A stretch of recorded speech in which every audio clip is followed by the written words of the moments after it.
Students, कैसे हैं आप लोग? अच्छे हैं? ठीक। आज हम लोग एक नया चैप्टर शुरू करते हैं, क्लास 12 मैथ। और चैप्टर शुरू करते हैं हम लोग आज कंटिन्यूटी एंड डिफरेंशियबिलिटी। तो सबसे पहले हम लोग ये जानेंगे कि कंटिन्यूटी क्या है, फिर उसके बाद हम लोग डिफरेंशियबिलिटी की तरफ बढ़ेंगे। कंटिन्यूटी और डिफरेंशियबिलिटी जो है ये कैलकुलस का मेन पेज है, यानी कि यहीं से कैलकुलस की शुरुआत होती है। और जो कैलकुलस में है इनका एक इम्पॉर्टेंट रोल है।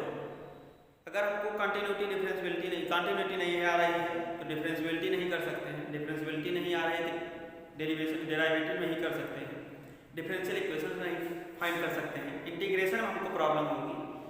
तो कुल मिला जुला के जो कंटिन्यूटी है ये हमारा मेन टॉपिक है। किसके लिए? कैलकुलस के लिए। और कैलकुलस से एग्जाम में सबसे ज़्यादा मार्क्स के क्वेश्चन आते हैं।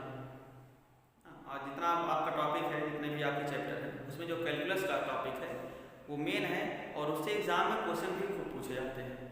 तो हम लोग शुरू करते हैं आज कंटिन्यूटी। तो सबसे पहले हम लोग पढ़ेंगे कंटिन्यूटी क्या है, और कंटिन्यूटी के बाद हम लोग पढ़ेंगे कि डिफरेंशियबिलिटी क्या है। ठीक है, तो कंटिन्यूटी जैसे नाम से ही स्पष्ट है कि कंटिन्यूटी क्या होता है। तो कंटिन्यूटी को हम कह सकते हैं कंटिन्यूअस मतलब जो लगातार, जिसमें कोई भी ब्रेक ना हो, कोई भी गैप ना हो। ठीक है, तो ये तो जनरल भाषा में लोग कहते हैं जो लगातार हो। और यहाँ पर मैथमेटिक्स की भाषा में क्या कहेंगे, तो एक एग्जाम्पल के थ्रू, एक दो एग्जाम्पल के थ्रू हम लोग उसको समझने का प्रयास करेंगे, फिर इसकी डेफिनेशन की तरफ हम लोग बढ़ेंगे। तो आइए हम लोग एग्जाम्पल लेते हैं। जैसे हमारे पास कोई एक फंक्शन है, क्या है फंक्शन, हम लोग क्या पढ़ेंगे, से फर्स्ट कंटिन्यूटी के बारे में डिस्कस करेंगे, फिर उसके बाद हम लोग डिफरेंशियबिलिटी की तरफ बढ़ेंगे। तो कंटिन्यूटी को समझने के लिए हम लोग एग्जाम्पल के थ्रू चलते हैं। एक एग्जाम्पल ले लेते हैं। मान लीजिए लेट f(x) इक्वल टू कोई फंक्शन है और ये किस तरीके से है, ये हमारा -1, 0 और 1। ये -1 कब है? जब x इज लेस देन 0 है, और 0 कब है? जब x इक्वल टू 0 है, और 1 कब है? जब x की वैल्यू क्या है? ग्रेटर है। तो जो इस फंक्शन का ग्राफ होगा किस टाइप का होगा, देखिए इसका जो ग्राफ होगा कैसा होगा, ये होगा हमारा y, ये y डैश, इधर होगा x और ये होगा x। देखिए यहाँ पर x इज लेस देन 0, यानी कि x की वैल्यू जब 0 से कम है तब क्या है? -1 है। तो x इज लेस देन 0 के लिए, x जब 0 है तो y की वैल्यू क्या है? y की वैल्यू हमारी -1 है, यानी कि हमारा क्या है? कांस्टेंट फंक्शन है। कब? जब x की वैल्यू 0 से कम है। तो 0 से कम है तो क्या है? ये हमारा ग्राफ है वो इस तरीके से बनेगा, और यहाँ पर क्या होगा? ये गैप होगा, ये नॉट, यानी कि ये 0 पर 0 नहीं है। ठीक है, क्या है? x से छोटी वैल्यू के लिए। ठीक, तो y कितना हमको मिल रहा है? y equal to minus. दूसरा है इसमें x इक्वल टू 0, तो x इक्वल टू 0 कहाँ पर मिलेगा?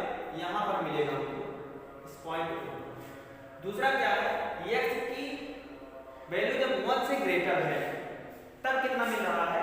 तब हमको वैल्यू कितना मिल रहा है?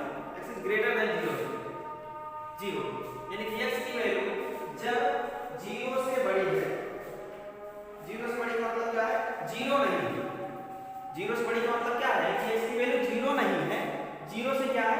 बड़ी है, तब हमारा क्या है? y का मान या फंक्शन का जो वैल्यू है वो कितनी है? 1 है। यानी कि 0 नहीं है, यहाँ पर क्या हो जाएगा? नॉट हो जाएगा। ठीक है, ये गैप हो जाएगा। अब इस ग्राफ को देख करके हम क्या कह सकते हैं? इस ग्राफ को देख करके हम ये कह सकते हैं कि ये जो फंक्शन है वो कंटीन्यूअस नहीं है। क्यों नहीं है? क्योंकि जो भी हम कर्व बनाए हैं, जो भी हमारा कर्व बना है, जो भी हमारा ग्राफ बना है, हम उसको बिना पेन या पेंसिल या चाक उठा करके नहीं बना सकते ना।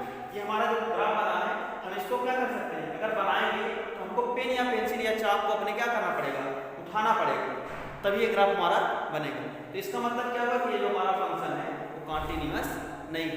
तो कॉन्टिन्यूअस नहीं है तो क्या होगा, ये डिसकंटिन्यूअस होगा। कैसे, एक चीज और यहाँ पर देखते हैं लोग, क्या, जब हमारी वैल्यू कहाँ की तरफ टेंड कर रही है, जीरो की तरफ बढ़ रही है।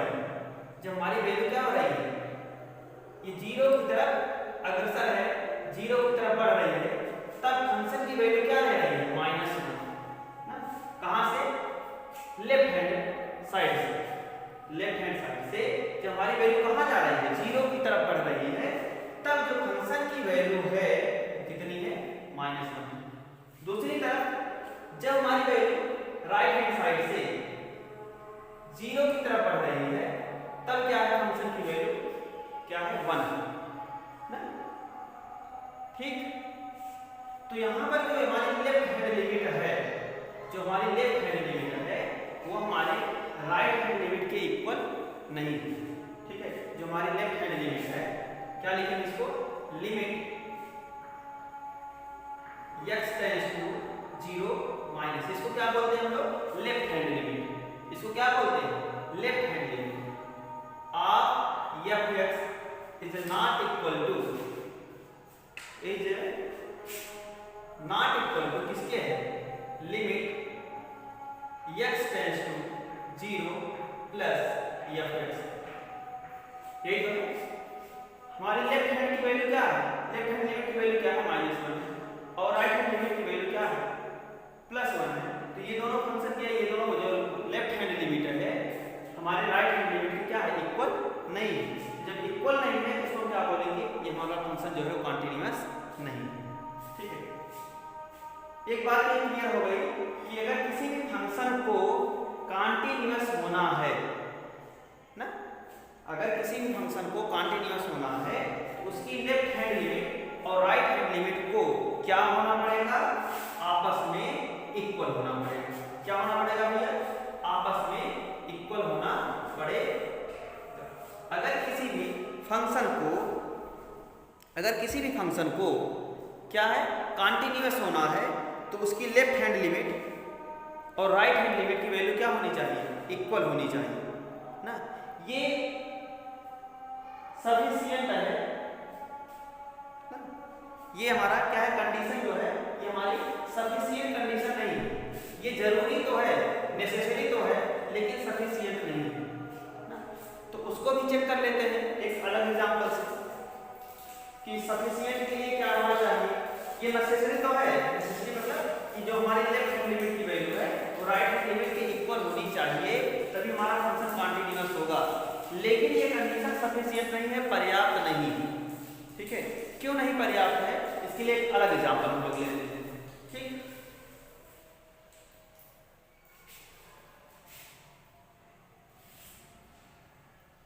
एग्जांपल ले लेते हैं, मान लेते हैं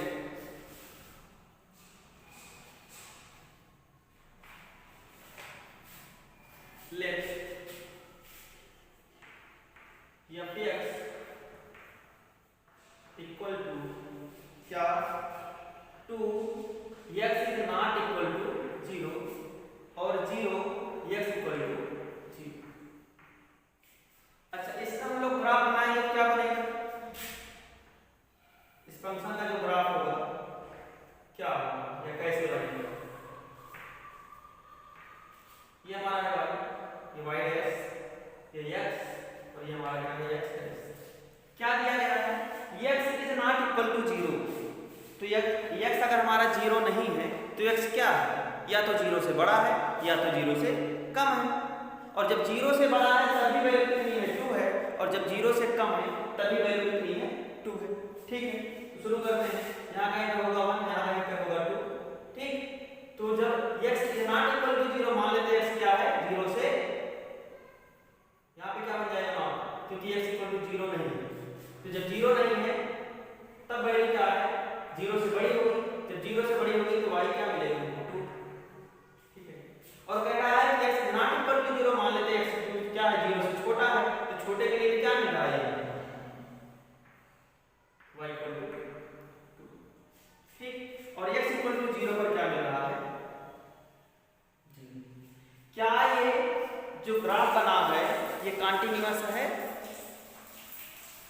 इसको चाक उठाए या पेन उठाए बना सकते हैं, नहीं बना सकते। ठीक है भैया, क्यों? क्योंकि यहाँ पे क्या हमारा है, गैप हो जा रहा है, ये हमारा क्या हो जा रहा है, गैप हो जा रहा है। यहाँ पर वैल्यू के लिए डिफाइन नहीं है, बाकी सारी वैल्यू के लिए डिफाइन है, जीरो के लिए।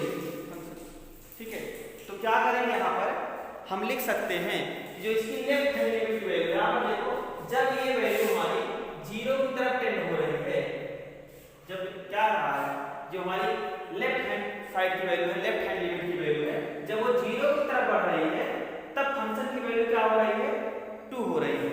और इधर से जब राइट हैंड लिमिट से भी, राइट हैंड साइड से भी, राइट हैंड लिमिट से भी वैल्यू कहां बढ़ रही है, जीरो की तरफ बढ़ रही है, तभी वैल्यू कितनी है, 2 है। यानी कि वैल्यू रही होगी 3 4 5 6 ना, 4 5 6 से 2 3 की तरफ कहां बढ़ रहे हैं, 1 से 0 की तरफ बढ़ रहे हैं, इधर से भी 0 की तरफ बढ़ रहे हैं ना, लेफ्ट हैंड लिमिट से भी और राइट हैंड लिमिट से भी 0 की तरफ बढ़ रहे हैं। दोनों कंडीशन में वैल्यू क्या मिल रही है, इक्वल मिल रही है।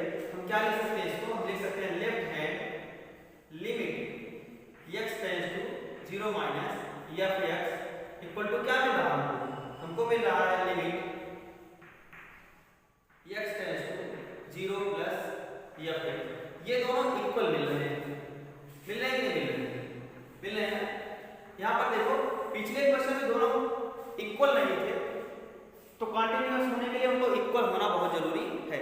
यहाँ पर दोनों इक्वल हैं, लेफ्ट हैंड लिमिट की वैल्यू क्या है, 2 है, और राइट हैंड लिमिट की वैल्यू क्या है, 2 है। लेकिन x इक्वल टू 0 पर क्या है, 0, यानी कि फंक्शन की value eight the point a, eight the point 0, function की वैल्यू 0 पर क्या है, 0 है। तो ये हमारा क्या होगा, इज नॉट इक्वल टू, किसके हो जाएगा, इज नॉट इक्वल टू हो जाएगा या 0, यानी कि 0 की वैल्यू, या 0 की वैल्यू क्या है, 0। लेकिन या जब हमारा 0 से छोटा है तभी वैल्यू क्या है, 2 है, जब 0 से बड़ा है तभी वैल्यू क्या है, 2 है। यानी जो उसकी लेफ्ट हैंड लिमिट है उसकी राइट हैंड लिमिट के इक्वल है, लेकिन एट द पॉइंट 0, 0 पर इक्वल नहीं आती। तो यहां से एक कंडीशन और बनती है कि किसी भी फंक्शन को कॉन्टिन्यूअस होने के लिए क्या क्या होना चाहिए, उसकी लेफ्ट हैंड लिमिट उसकी राइट हैंड लिमिट की इक्वल होनी चाहिए, और उस पॉइंट पर फंक्शन की वैल्यू भी इक्वल होनी चाहिए। किस पॉइंट पर, जो हमारा पॉइंट दिया गया है, ठीक है, उस पॉइंट पर भी फंक्शन की वैल्यू क्या होनी चाहिए, इक्वल होनी चाहिए। तभी क्या होगा, हमारा जो फंक्शन है वो क्या होगा, कॉन्टिन्यूअस होगा। ठीक है, क्या क्या होना चाहिए, दिए गए पॉइंट पर ना क्या क्या होना चाहिए, left hand limit right hand limit के इक्वल हो, और उसी पॉइंट पर उस फंक्शन की वैल्यू भी क्या होनी चाहिए, इक्वल होनी चाहिए। तब क्या होगा, हमारा जो फंक्शन है वो कॉन्टिन्यूअस होगा। तो यहां से इसकी डेफिनेशन क्या बनती है, डेफिनेशन देखिए, definition of continuity, definition of continuity,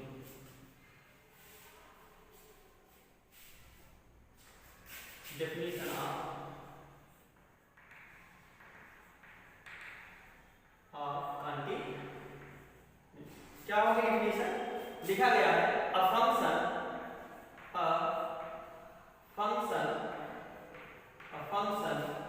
said to be a function f(x) said to be continuous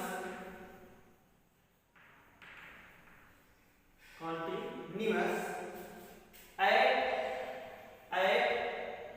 x equal to a। a हमारा क्या है, कोई हमारा रियल नंबर है। if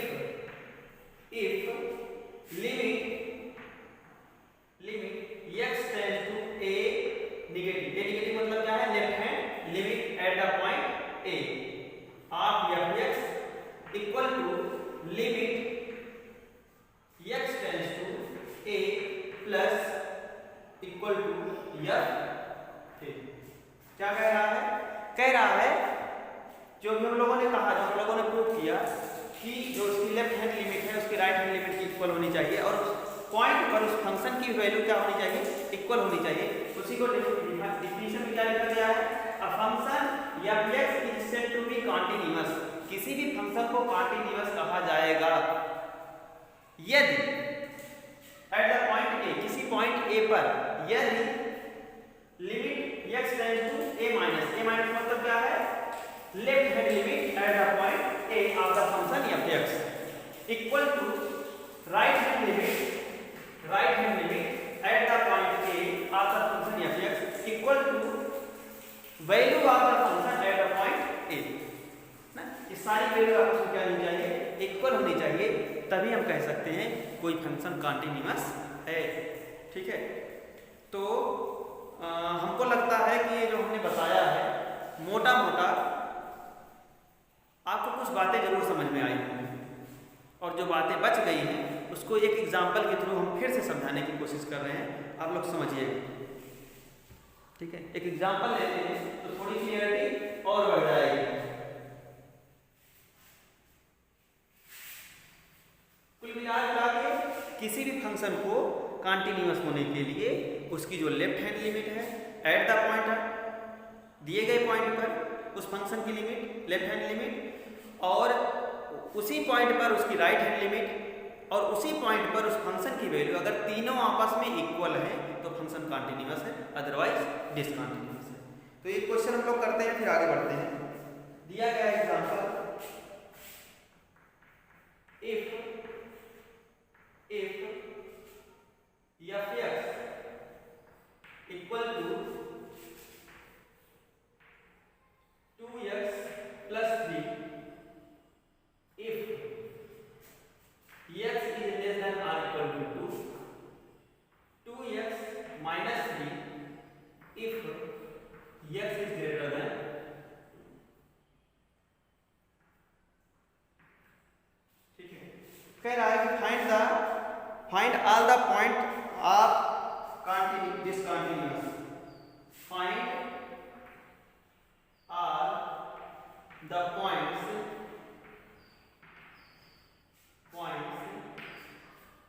of discontinuous। discontinuous मतलब ये जहां पर discontinuous है, जिस पॉइंट पर उस पॉइंट को हमको बताना पड़ेगा कि किस पॉइंट पर ये discontinuous है। तो पहले ऐसे चेक कर लेते हैं कि किस पॉइंट पर ये डिसकंटिन्यूअस है। देखिए, अगर यहाँ पर हम x की वैल्यू 3 रख लेते हैं, x इक्वल टू 2 दिया गया ना, 2 रख लेते हैं, कितना हो जाएगा, 2 2 जा 4 प्लस 3 आ जाएगा 7, और 2 रखेंगे तो कितना हो जाएगा, ये 2 2 जा 4 माइनस 3 कितना आ जाएगा 1। तो एक पॉइंट हमको मिल गया क्या, 2, और इसी 2 पर हम लेकर के इसको क्या करते हैं, चेक करते हैं। ठीक है, क्योंकि वहां पर दिया भी गया है x इक्वल टू 2 पर वैल्यू क्या, फंक्शन की वैल्यू कितनी है, 2x प्लस 3 है। तो हम सबसे पहले उसी पॉइंट पर चेक कर लेते हैं। किस पॉइंट पर चेक करते हैं, जो पॉइंट हमको दिया गया है। ठीक है, तो सॉल्व करते हैं हम लोग, तो क्या होगा ये,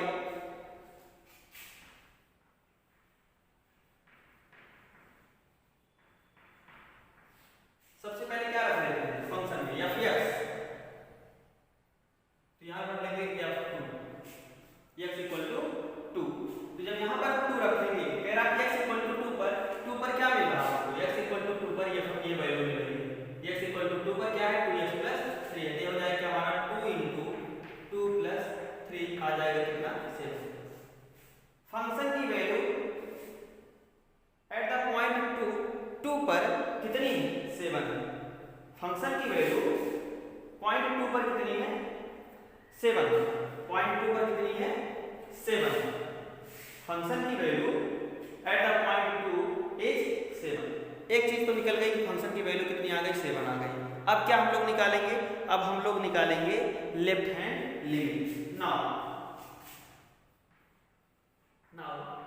limit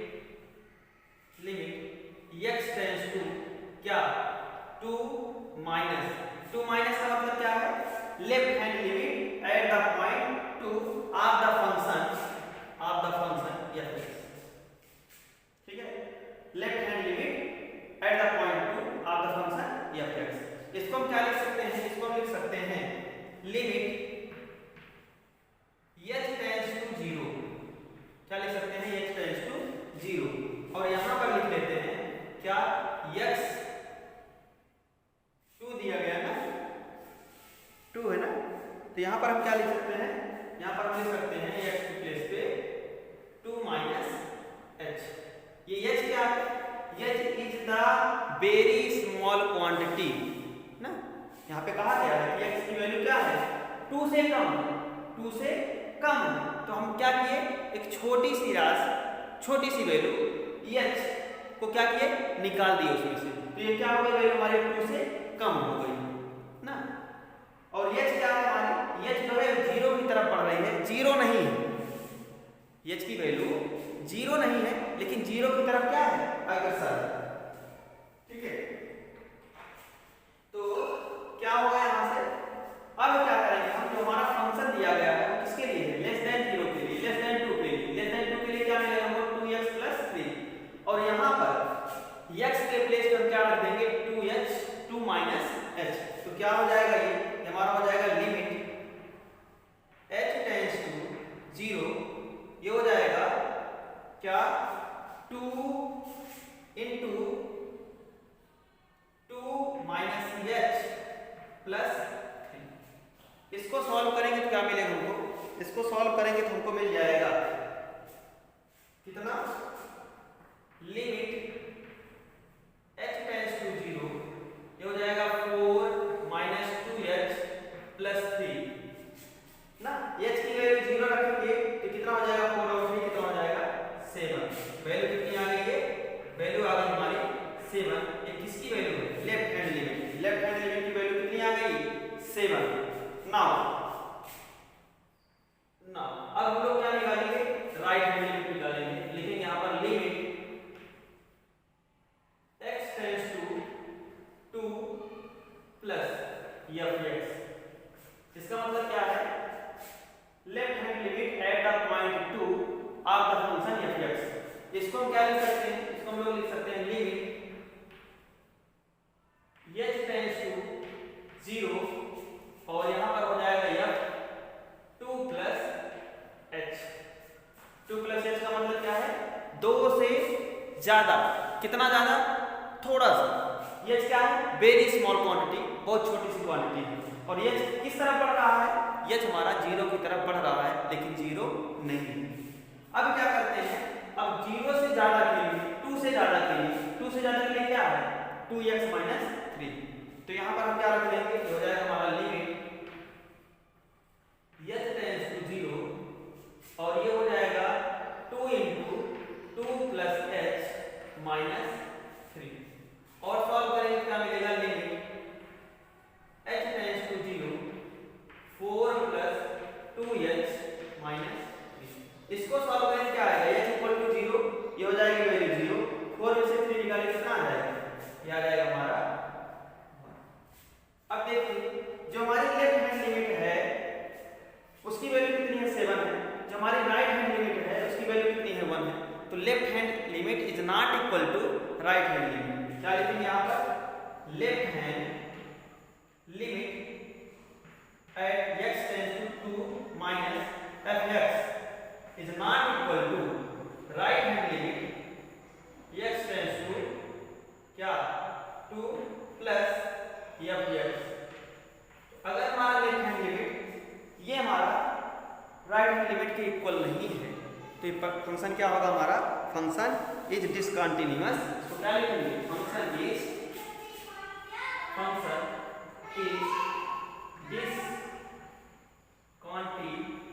discontinuous at x equal to जो हमारा फंक्शन है वो डिसकंटिन्यूअस है किस पॉइंट पर 2 पर ठीक है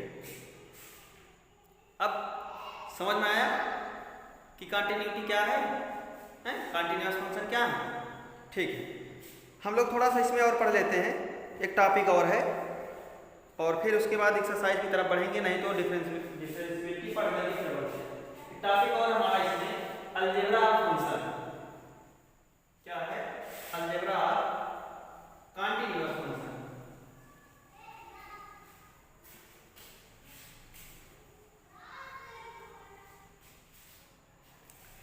algebra continuous function.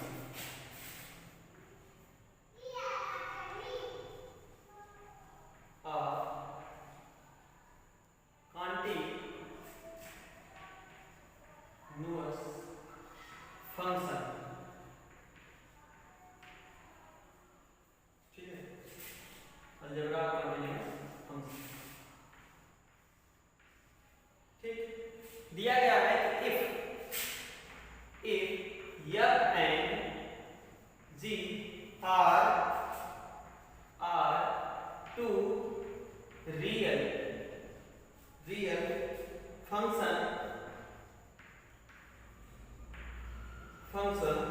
of x which are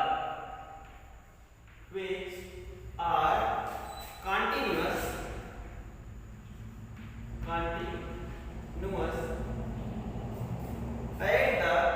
at x equal to a, then कह रहा है कि f और g हमारे क्या हैं, हमारे टू रियल फंक्शन है।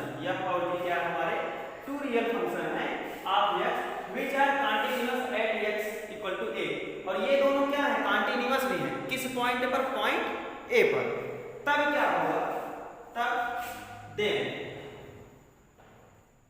फर्स्ट पॉइंट, तब f plus g is continuous at x equal to a। Second point, f minus g is continuous at x equal to a। Third point इसका, f into g is continuous at x equal to a। Fourth point क्या होगा, f upon g is continuous at x equal to a। और last में है fifth point इसका, क्या, lambda f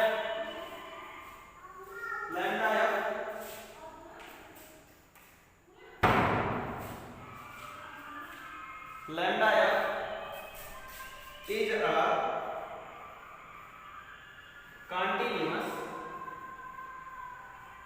continuous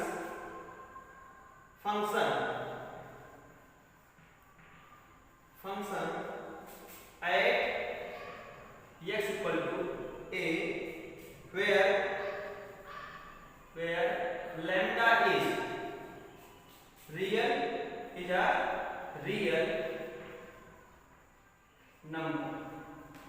ये समझ में आया आपको क्या है, ये कह रहा है कि f and g are two real function of x equal to x which are continuous at x equal to a। कह रहा है कि जो f और g है ये हमारे दो रियल फंक्शन हैं और दोनों कंटीन्यूअस हैं। किस पॉइंट पर, पॉइंट a पर। a क्या है, कोई हमारा रियल नंबर, ठीक है। तब कह रहा है कि दोनों फंक्शन का जो सम होगा, जो ऐड होगा, वो भी कंटीन्यूअस होगा। किस पॉइंट पर, a पर। दोनों का जो डिफरेंस होगा वो भी कंटीन्यूअस होगा। किस पॉइंट पर, a पर। दोनों का जो मल्टीप्लाई होगा वो भी क्या होगा, कंटीन्यूअस होगा एट द पॉइंट a पर। दोनों फंक्शन का जो डिवीजन होगा, जो क्वोशिएंट होगा, वो भी क्या होगा, कंटीन्यूअस होगा एट द पॉइंट a पर। और कह रहा है कि अगर लैम्डा से फंक्शन f में मल्टीप्लाई कर दें वो भी क्या होगा, is a continuous function at x equal to a where lambda is a real number.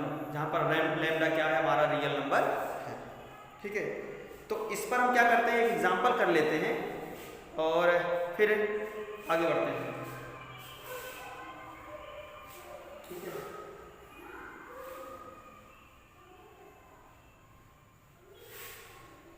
Example करते हैं हम लोग। एग्जाम्पल है क्या, F X equal to sine X और G X equal to cos X, ठीक है। तो कह रहा है देन तब क्या होगा। अब ये देखिए हमारा एफ एक्स है, F X equal to sine X है और साइन एक्स का जो ग्राफ होता है वो क्या होता है, कंटीन्यूअस होता है। यानी कि जो हमारा फंक्शन ये कंटीन्यूअस फंक्शन है। ठीक है, इसका भी जो ग्राफ होगा वो भी क्या होता है, कंटीन्यूअस होता है, यानी कि ये हमारा क्या फंक्शन कंटीन्यूअस है। ठीक है, ये दोनों फंक्शन हमारे क्या है, कंटीन्यूअस है। ठीक, तब कह रहा है then f plus minus g, यानी कि दोनों का प्लस और minus of the x equal to sine x plus minus cos x। तब दोनों का जो सम होगा वो भी कंटीन्यूअस होगा, किस पर, x की सभी वैल्यू के लिए। ठीक है, all the values of x। दूसरा कह रहा है कि दोनों का जो डिवीजन होगा ये क्या होगा, ये हो जाएगा sin x into cos x, और ये भी क्या होगा, कंटीन्यूअस होगा x की ऑल वैल्यूज के लिए। ठीक, इसके बाद है f ऑन g x, ये क्या हो जाएगा हमारा, ये हमारा हो जाएगा sin x upon cos x equal to कितना आएगा, tan x। ये भी हमारा फंक्शन x की सभी वैल्यू के लिए कंटीन्यूअस होगा, बट एक वैल्यू के लिए कंटीन्यूअस नहीं होगा। किसके लिए नहीं होगा, जिस वैल्यू पर cos x की वैल्यू 0 होती है, तो cos x की वैल्यू किस वैल्यू पर 0 होती है, 90 डिग्री पर ना, तो π/2 पर ये हमारा जो tan x है वो क्या होगा, कंटीन्यूअस नहीं होगा, बाकी सारी वैल्यू के लिए होगा। तो इसको लिख सकते हैं tan x is continuous except, क्या except, at x equal to 2n plus 1 π/2 ना, 8 मल्टीपल्स ऑफ π/2, 8 मल्टीपल्स ऑफ π/2 के लिए जो हमारा फंक्शन होगा tan x, ये कंटीन्यूअस नहीं होगा, बाकी सारी वैल्यू के लिए कंटीन्यूअस होगा। किसके लिए नहीं होगा, 8 मल्टीपल्स ऑफ π/2, और क्यों नहीं होगा, क्योंकि cos x की जो वैल्यू होती है π/2 पर वो क्या होती है, 0 होती है, तो उसके लिए कंटीन्यूअस नहीं होगा, बाकी सारी वैल्यू के लिए क्या होगा, हमारा फंक्शन कंटीन्यूअस होगा। तो आज जो पढ़ाया गया हमने कोशिश पूरी की अपनी तरफ से, लेकिन आप लोगों के पास कितना पहुंचा ये आप ही लोग बताएंगे, और कैसे बताएंगे, कमेंट करके बताएंगे कि जो भी पढ़ाया गया वो समझ में आया कि नहीं आया। और अगर समझ में आया हो तो वीडियो को लाइक कर दीजिएगा, शेयर कर दीजिएगा, कमेंट जरूर करिएगा, और जो भी स्टूडेंट अभी तक चैनल को सब्सक्राइब नहीं किए हैं वो प्लीज़ चैनल को सब्सक्राइब करें। और हम लोग अब मिलते हैं अगली वीडियो में एक नए टॉपिक के साथ, और टॉपिक हमारा क्या रहेगा, डिफरेंशिएबिलिटी। ठीक है, तब तक के लिए